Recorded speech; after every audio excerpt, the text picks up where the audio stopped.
नमस्कार, आप देख रहे हैं खबर भारत और मैं हूं आपके साथ नैन्सी शर्मा। खबरों की तरफ बढ़ेंगे लेकिन उससे पहले एक नजर डालते हैं अभी तक की सुर्खियों पर।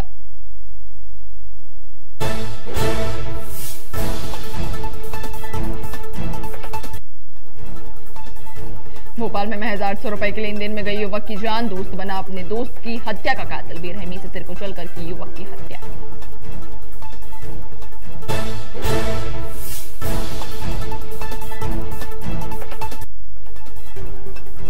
देवास में पुलिस ने सेक्स रैकेट का किया भांडाफोड़, आपत्तिजनक स्थिति में पकड़ाए 6 युवक और 6 युवतियां। इससे पहले होटल में चलता था जुए का कारोबार।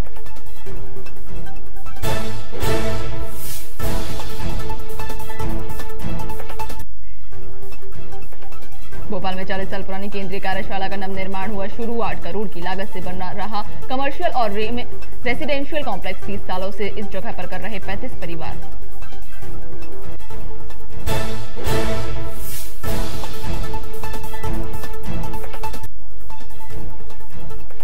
भोपाल में चिकित्सा शिक्षा मंत्री ने अपने निवास पर किया पौधारोपण, कहा पर्यावरण हम सबके लिए है महत्वपूर्ण, आने वाली पीढ़ी के लिए पर्यावरण संरक्षण जरूरी।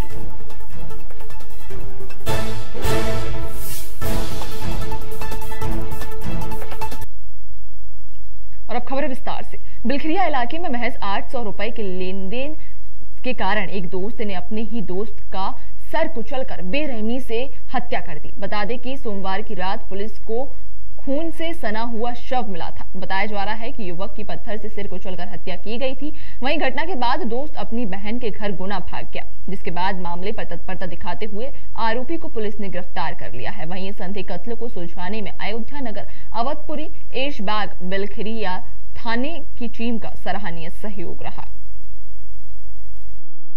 इसमें एक मृतक मुंशीलाल निवासी आनंद नगर, इनकी डेड बॉडी 1 जून को सुबह 9 बजे थाना बिलखरिया क्षेत्र में मिली थी। अर्जुन नगर हरिपुरा के पास जो रोड गया उस पर किनारे इनकी डेड बॉडी की हेड इंजरी थी, जिससे क्लियर था कि इनका मर्डर हुआ है। 800 रुपये का पुराना लेन देन था जो मृतक देने में आगे पीछे हो रहा था, और उसी बात को लेकर, छोटी सी बात को लेकर एक बड़ा विवाद हुआ। उसी कड़ी में मृतक के ऊपर इसके द्वारा हेड इंजरी की गई, सिर पर पत्थर पटका गया, जिसकी डेथ हुई। देवास के ग्राम बांगर के नजदीक एक होटल में सेक्स रैकेट का कारोबार चलाया जा रहा था। वहीं पुलिस ने देर रात मुखबिर की सूचना के आधार पर कार्रवाई करते हुए होटल से युवक युवतियों को अपनी हिरासत में ले लिया है। बताया जाता है कि मौके से 6 युवक और 6 युवतियों को आपत्तिजनक स्थिति में गिरफ्तार किया गया है। वहीं पुलिस ने जानकारी देते हुए बताया कि रैकेट में कुल 12 लोगों को आपत्तिजनक स्थिति में पकड़ा है। बताया जा रहा है कि ये सभी दिल्ली, इंदौर व आसपास के क्षेत्र के रहने वाले हैं। बता दें कि मेपल्स ब्लू नामक होटल में पिछले कई दिनों से सेक्स रैकेट संचालित हो रहा था। वहीं पुलिस ने होटल संचालक अशोक नाथ को भी गिरफ्तार कर लिया है। बताया जा रहा है कि इससे पहले इस होटल में जुआ संचालित हुआ करता था और सूत्रों के मुताबिक यहां बने स्विमिंग पूल में एक युवक की जान भी जा चुकी है और ये होटल डीएसपी बाथम की बताई जा रही है। मुखबिर से सूचना प्राप्त हुई थी कि मेपल्स ब्लू होटल में जो है अनैतिक देह व्यापार तो कुछ लड़कियों को लाया गया है और अनैतिक रूप से देह व्यापार किया जा रहा है। उस सूचना पर डीएसपी महिला प्रकोष्ठ के साथ में टीम बनाकर जो मेपल्स ब्लू होटल बंगर में दबिश दी गई, जो वहाँ से 6 लड़कियाँ और 6 पुरुष गिरफ्तार किए गए हैं। इनके विरुद्ध धारा 3, 4, 5 और 7 1956 के अंतर्गत कार्रवाई की गई है, एफआईआर दर्ज की गई है और वहाँ पे इन दोनों के खिलाफ कार्रवाई की गई। इनके साथ में 3 मुखबिर से सूचना प्राप्त हुई थी कि मेपल्स ब्लू होटल में जो है अनैतिक देह व्यापार तो कुछ लड़कियों को लाया गया है और अनैतिक रूप से देह व्यापार किया जा रहा है।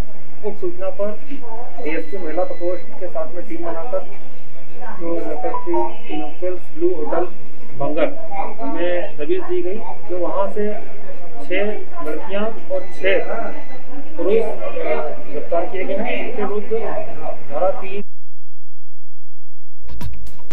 और ये बड़ी खबर आपको बता रहे हैं देवास के ग्राम बांगर के नजदीक एक होटल में सेक्स रैकेट का कारोबार चलाया जा रहा था, जहां पर मौके से 12 युवक और युवतियों को गिरफ्तार किया गया। और इस पर ज्यादा जानकारी के लिए हम बात करेंगे हमारे संवाददाता पप्पू चौहान से। तो पप्पू, क्या है पूरा मामला और क्या है जानकारी?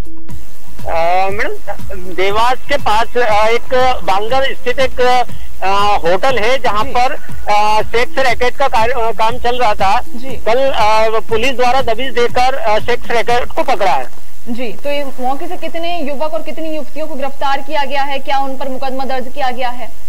जी, 6 युवतियां और 6 पुरुष जहां से पकड़े गए हैं और सभी पर मुकदमा दायर कर लिया गया है। जी, तो बताया जा रहा है, ऐसा सूत्रों के अनुसार जानकारी निकल कर आ रही है कि ये होटल जो है डीएसपी बाथम का है। तो क्या क्या कुछ कार्रवाई की गई, क्या उनसे बातचीत की गई? उनका क्या कहना है कि ये इस होटल में इस तरह से ये जो सेक्स रैकेट चलाया जा रहा था, क्या कहना है उनका?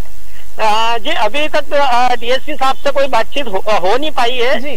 और इसके आगे की और जानकारी पुलिस निकालने की कोशिश में लगी है। जी, तो देखिए, ऐसा बताया जा रहा है कि इससे पहले यहाँ पर जुए का कारोबार भी चलता था। जी, पहले भी कई बार यह होटल में से जुआ भी पकड़ा गया और कई बार ये आपत्तिजनक विषय में कई बार लाइन पे आ चुकी है। जी, तो पुलिस इस पूरे मामले को किस तरह से देख रही है? क्योंकि देखिए, होटल जो है वो डीएसपी बाथम का बताया जा रहा है, यानी कि एक डीएसपी की होटल में ये इस तरह का सेक्स कारोबार चलना कहीं ना कहीं ये बहुत बड़ी चूक दर्शाता है। मैडम, जो होटल मालिक हैं बाथम साहब, उनने किसी को रेंट पे दे रखी है वो होटल, और उनको इस बात की जानकारी अभी प्राप्त हुई है और इसके बारे में पुलिस छानबीन जारी है। जी, चलिए, तमाम जानकारी साझा करने के लिए बहुत बहुत धन्यवाद आपका। तो जिस तरह से आपने देखा कि एक देवास के पास ग्राम बांगर के नजदीक एक होटल में सेक्स रैकेट का कारोबार चलाया जा रहा था और यहां पर मौके से 6 युवक और 6 युवतियों को गिरफ्तार कर लिया गया है।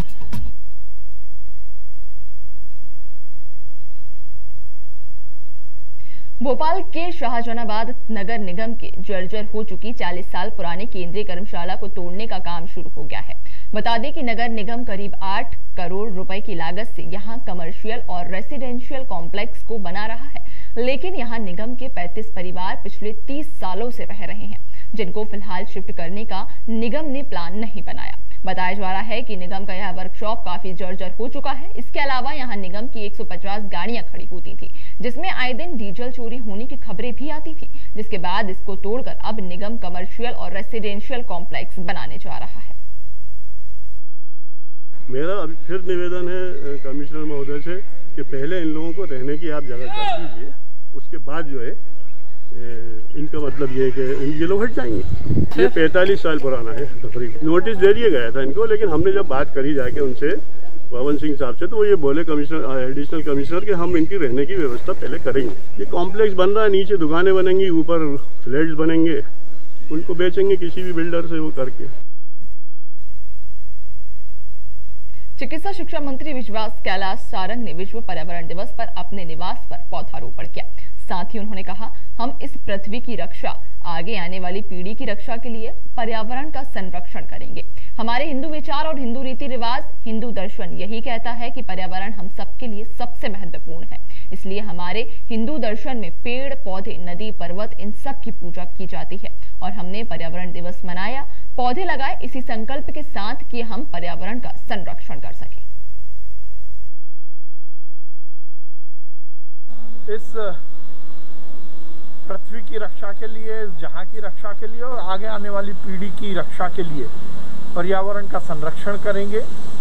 हमारे हिंदू विचार और हिंदू रीति रिवाज, हिंदू दर्शन यही कहता है कि हम सबके लिए सबसे महत्वपूर्ण है पर्यावरण, और इसीलिए हमारे हिंदू दर्शन में पेड़ पौधे, नदी, पर्वत, इन सब की हम पूजा करते हैं। हमारे धर्म में साल भर में बहुत ऐसे दिन होते हैं जब हम पेड़ पौधों की पूजा करते हैं, हम नदी को माँ मानते हैं, हम पर्वतों की परिक्रमा करते हैं। इसके पीछे का भाव यही है कि हमें पर्यावरण का संरक्षण करना है।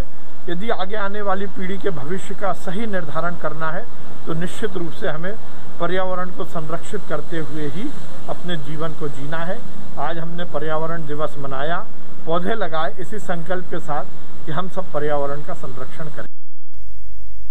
आष्टा में पर्यावरण को लेकर मुख्यमंत्री शिवराज सिंह चौहान ने कई कदम उठाए हैं, जिसके चलते अवैध पेड़ों की कटाई पर लगातार प्रशासन सख्त भी नजर आ रहा है। लेकिन रेंज अधिकारी की लापरवाही के चलते लकड़ी चोरी की वारदात को अंजाम दे रहे हैं। बता दें कि कुछ महीने पहले ही सिद्धिगंज में हजारों पेड़ कटने का मामला सामने आया था। बावजूद इसके आज तक कोई कार्रवाई नहीं की गई, जिसके कारण लकड़ी चोरों के हौसले इतने बुलंद हो गए हैं कि अब बेखौफ होकर वे हरियाली को मिटाने पर तुले हुए हैं।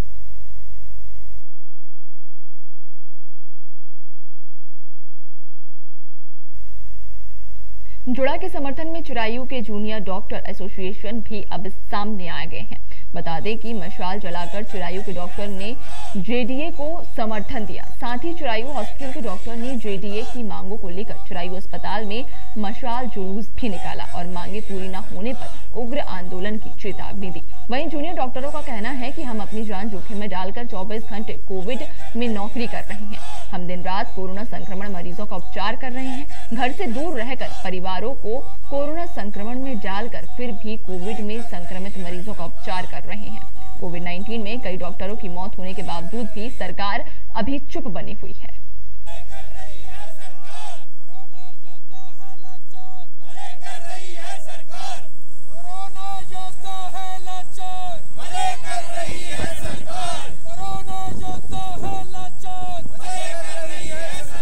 जैसे कि सरकार मध्य प्रदेश सरकार ने आश्वासन दिया था, मौखिक आश्वासन देते हुए बोला गया था कि हमारी जो जेडीए की जो मांग थी, जैसे कि बॉन्ड हम लोगों को सरकार बॉन्ड माफ़ करे और हमारे जो स्टाइपेंड है उनको बढ़ाए। हम लोग सारे डॉक्टर्स यहाँ पर दिन रात मेहनत करते हैं और सुबह से शाम तक रात तक पूरी मेहनत लगे रहते हैं। हम लोग अपनी जान को भी निछोवर कर रहे हैं। यहाँ पे हम लोग अपने घर से दूर है काफ़ी और अपने घर वालों को भी इन्फेक्ट करने के सारे चांसेस होते हैं। काफ़ी डॉक्टर्स की मौतें भी हुई हैं। उस बीच में भी सरकार यहाँ पे चुप है। सरकार हम लोगों के जो भी मांगे हैं उनके लिए खड़ी नहीं हो रही है, सिर्फ आश्वासन देकर ही रह गई है। हमारी सभी मांगे हैं कि जेडीए की सारी मांगों को लिखित में आश्वासित किया जाए और अगर आश्वासित नहीं किया जाता है तो ये स्ट्राइक कैरी ऑन रहेगी। जूनियर डॉक्टर्स की मुसीबतें अब और बढ़ती जा रही हैं, जिसके चलते जीएमसी ने हॉस्टल खाली करने का नोटिस भी जारी किया है। वहीं डॉक्टर से 30 लाख बॉन्ड राशि ली जा रही है और जूनियर डॉक्टर सौरभ का कहना है कि मुख्यमंत्री से हमारी यह गुहार है, हमें रातों रात हॉस्टल खाली करने के आदेश दिए गए हैं। महिला छात्रों को भी हॉस्टल खाली करने के आदेश दे दिए गए हैं। हम सड़क पर आ गए हैं। हॉस्टल में 700 के लगभग छात्र और छात्राएं हैं, जिसमें से 28 डॉक्टर के खिलाफ नोटिस जारी कर दिए गए हैं और वहीं बॉन्ड की राशि के रूप में 30 लाख रुपए भी मांगे जा रहे हैं। एक तरफ सरकार हमसे 10 लाख से 30 लाख की राशि की मांग कर रही है, तो दूसरी तरफ हमसे हमारे हॉस्टल खाली करवाने को कह रही है। मुख्यमंत्री शिवराज सिंह चौहान जी से, जो कि हम उनके भांजे हैं, वो हमारे मामा हैं, हम छोटे बच्चे हैं, हम यहाँ छात्र हैं, हम यहाँ पढ़ाई करने आए। हड़ताल ना तो कभी करते हैं ना हम करना चाहते हैं, लेकिन सरकार जो है हमें इस तरह से विवश कर रही है, इस तरह से हमें इस तरह के कदम उठाने पे कि हम हड़ताल पे बैठे। बॉन्ड की राशि, एक सीट लिविंग बॉन्ड होता है, जब हम प्रवेश लेते हैं तो हमसे भरवाया जाता है। एक तो हमारे ऊपर तरह तरह के बॉन्ड लगाए जाते हैं। हम एक छात्र हैं तो हमसे एक बॉन्ड की राशि के रूप में 30 लाख रुपए मांगे जा रहे हैं। हम गरीब छात्र हैं, हम इतनी मेहनत करके, इतनी पढ़ाई कर सिर्फ government college, government medical college में इसलिए आते कि हमारे पास इतने पैसे नहीं होते हैं। तो एक तरफ जहाँ सरकार हमसे 30 लाख रुपए की मांग कर रही है, 10 लाख रुपए की मांग कर रही है, वहीं दूसरी ओर हॉस्टल से हमको खाली करने के आदेश दिए जा रहे हैं। हम गरीब लोग, हम यहाँ छात्र हैं, हम पढ़ाई करने आए, ना तो किसी तरह की राजनीति करने आए, ना हड़ताल करने आए। कॉलेज के हमारे हॉस्पिटल की कार्यवाही जारी रखने के लिए मतलब सुचारू रूप से व्यवस्था बनी रहे। इसके पहले करीब 80 डॉक्टर्स भी ज्वाइन करे थे, मेडिकल ऑफिसर्स और पेरीफेरी से जिनको लिया गया था। और इसके अलावा हमारे पास केयर इंडिया करके एक वो जो है एनजीओ है, उनके ट्रेनी डॉक्टर्स भी हमारे यहाँ काम कर रहे हैं, ट्रेनिंग ले रहे हैं कोविड मैनेजमेंट की, वो भी हमारे पास हैं। तो हमारे पास अमला तो पर्याप्त है, हमारे सीनियर रेसिडेंट्स पूरे काम पर हैं, तो हमारे पास अभी पर्याप्त अमला है जो काम अस्पताल के कार्य पूरा सुचारू रूप से जारी रहेगा। जब वो इस्तीफा दे चुके हैं तो फिर हॉस्टल भी उनको खाली करना पड़ेगा। मध्य प्रदेश की छात्र राजनीति में अखिल भारतीय इंजीनियरिंग छात्र संगठन के प्रदेश अध्यक्ष के चुनाव के नतीजे आज 5 जून को शाम 4 बजे घोषित किए गए, जिसमें गोटीगांव जिला नरसिंहपुर के तेज तर्रार छात्र नेता प्रदेश अध्यक्ष पद के लिए प्रत्याशी रहे। बता दें कि इंजीनियर साहिल सिंह राजपूत ने इस चुनाव में 52.50% मत प्राप्त कर पूर्ण बहुमत से 1853 मतों से जीत हासिल कर चुनाव में बाजी मार ली है। वहीं छात्र संगठन ने पहली बार प्रदेश की जनता को मताधिकार करने का मौका दिया, जिसमें यह पहला रिकॉर्ड साहिल सिंह राजपूत के नाम से दर्ज हुआ। वहीं इस चुनाव प्रक्रिया में मध्य प्रदेश की जनता ने ऑनलाइन प्रक्रिया के माध्यम से हिस्सा लिया था। ये अखिल भारतीय इंजीनियरिंग छात्र संगठन है, जिसका चुनाव हुआ था, तो इसमें मध्य प्रदेश की जनता ने चुनकर आज मुझे इस लायक बनाया है। मांगे पूर्व समय में मेरे द्वारा निरंतर उठाई गई हैं, और जैसे कि हमारी मांग थी इंजीनियरिंग कॉलेज की, जो प्रमुखता से मांग थी, लेकिन अभी कोविड के टाइम पे मेडिकल कॉलेज की मांग बहुत ज़रूरी थी।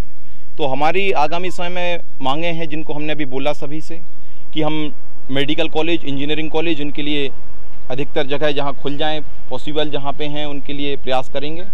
और इसके साथ में अभी इंजीनियरिंग कॉलेज में छात्र संघ का चुनाव नहीं होता, मध्य प्रदेश की सभी इंजीनियरिंग कॉलेजों में छात्र संघ का चुनाव हो। और राजधानी भोपाल के पौष इलाके एमपी नगर स्थित एक होटल में युवती के साथ दुष्कर्म का मामला सामने आया। बता दें कि युवती ने शिकायत दर्ज कराते हुए कहा कि आरोपी ने उसे दोस्ती के बहाने जहरीला पदार्थ पिलाया, उसके बाद होटल में उसके साथ ज्यादती की। वहीं एमपी नगर थाना पुलिस के मुताबिक मामला 2 साल पुराना बताया जा रहा है। उन्होंने बताया कि युवक और युवती के बीच प्रेम संबंध था। हालांकि इस मामले में पुलिस अधिकारियों का कहना है कि मामले में कई तथ्य सामने आ रहे हैं कि युवती और युवक की शादी भी हो गई थी। इस कारण सभी तथ्यों की जांच की जा रही है और दोनों के परिचितों के बयान लिए जा रहे हैं। उसके बाद ही आगे की कार्रवाई की जाएगी।